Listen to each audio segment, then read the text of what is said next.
Bills at the Chiefs. Chiefs -2, over under 54.5. What a freaking just down to 1.5. Wow. What a freaking whale of a matchup this is, Pete. This is everything and anything that I love in football right here. The weather's supposed to be 45 and no conditions. It's fantastic. I love it. We're going to actually see football. No win games. Nothing deciding a game that shouldn't decide a game.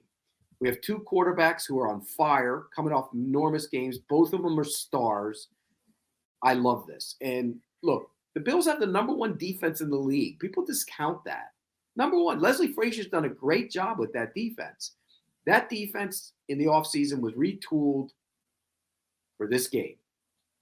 They won in the regular season there, and they retooled it for this game.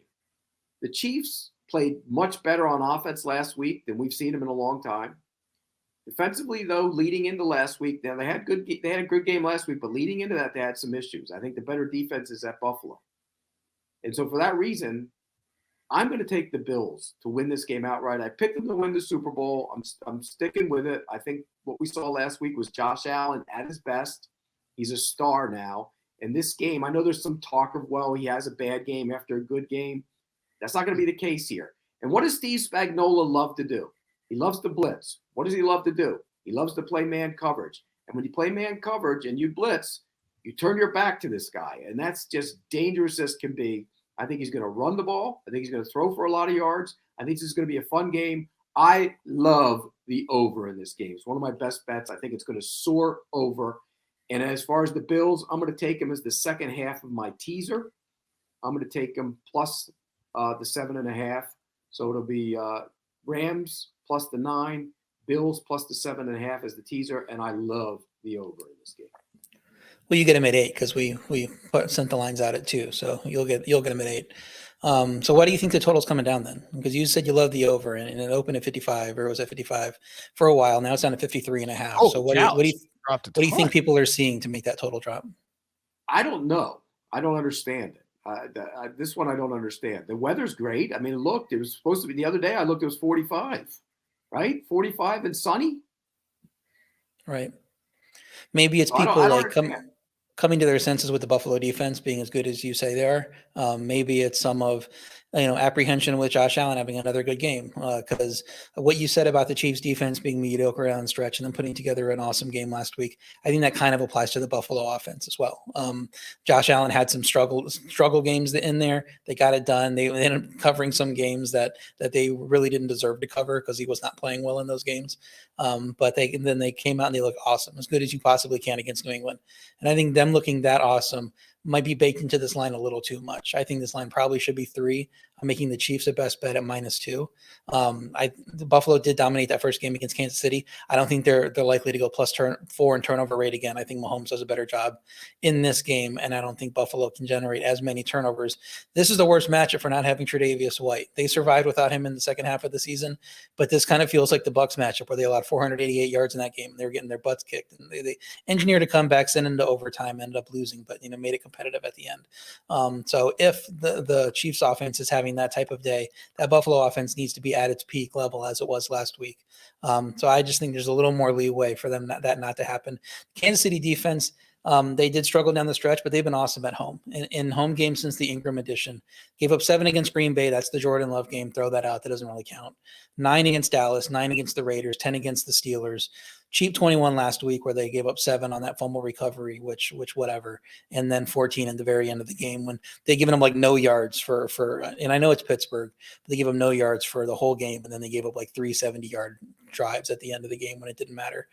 So those are some like limited offenses. I know you can talk about Vegas and Pittsburgh, whatever, but they did it to Dallas. I think they might be able to do it here.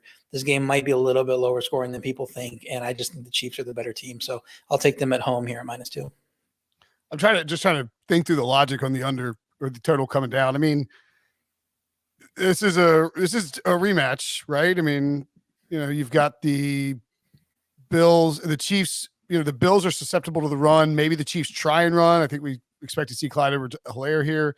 Maybe the Bills try and do some sort of, the cover shell thing that thwarted Mahomes for a little bit. And then, I'm just trying to think like how this sort of turns into a slower game. Maybe the bet is a live bet on the over. I know we can't do that for the podcast purposes, but let's say the game starts off a little bit slower, like we saw with Pittsburgh and KC, or even really with, I guess the Bills came out scorching against New England. Well, in the first meeting, it was 10. There were 10 points scored in the first quarter, and they ended up with 58.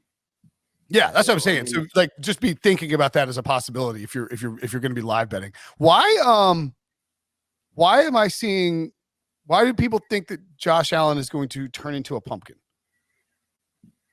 Because he's been inconsistent all year. I mean, he had his best game last week, but he hasn't looked like an MVP level quarterback this year. He looked like it last year, and he just hasn't been as good this year. It's been made up for in that Buffalo, team because that defense is playing so well, and the rushing attack has come on the last several weeks too, and that's going to help, I think, hide that a little bit. But I just don't think he's at the level of the top quarterbacks, the Mahomes, Rodgers, Brady type this year. He certainly could be there at his best, like he was last week. He is at that level, but he just hasn't consistently been there this year. You know what's amazing though, RJ? You say that, and then you compare all his data, and it's almost identical to last year. Right.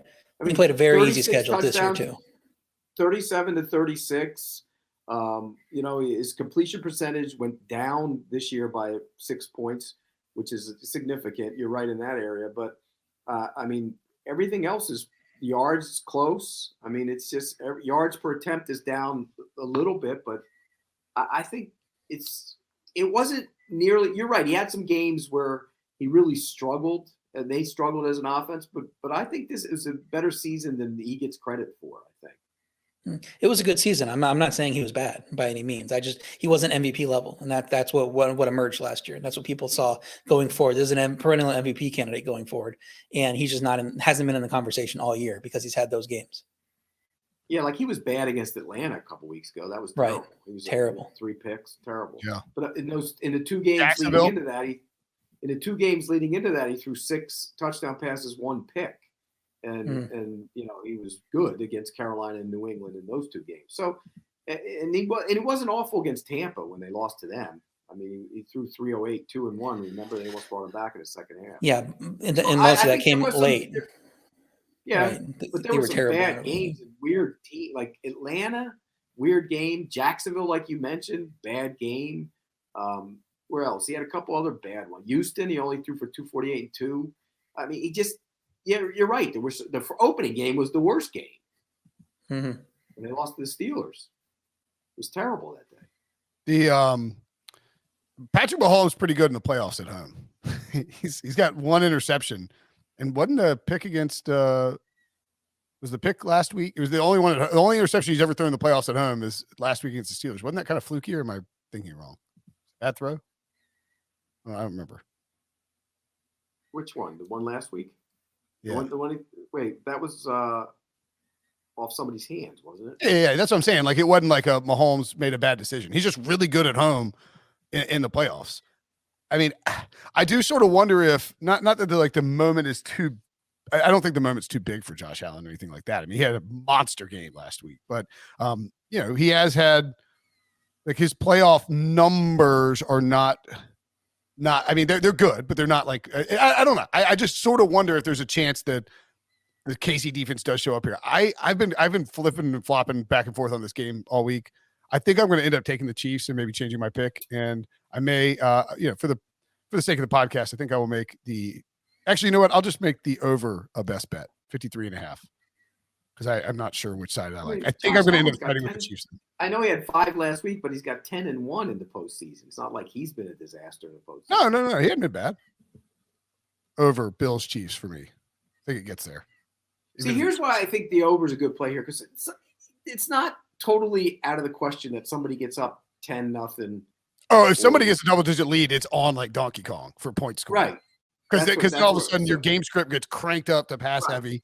Both secondaries are banged up. The safeties are really good for Buffalo, and obviously the Chiefs have some decent players in the back end too. But like if these offenses start throwing downfield and getting into like a back and forth, I think again that's why if you see a double-digit lead for one of these teams, and neither team's rushing attack is like that great, although Singletary's been very good and Clyde Edwards-Helaire, the Chiefs have several guys. I would say if you see a double-digit lead or we get low scores early in that game, I think live over is probably a very good look.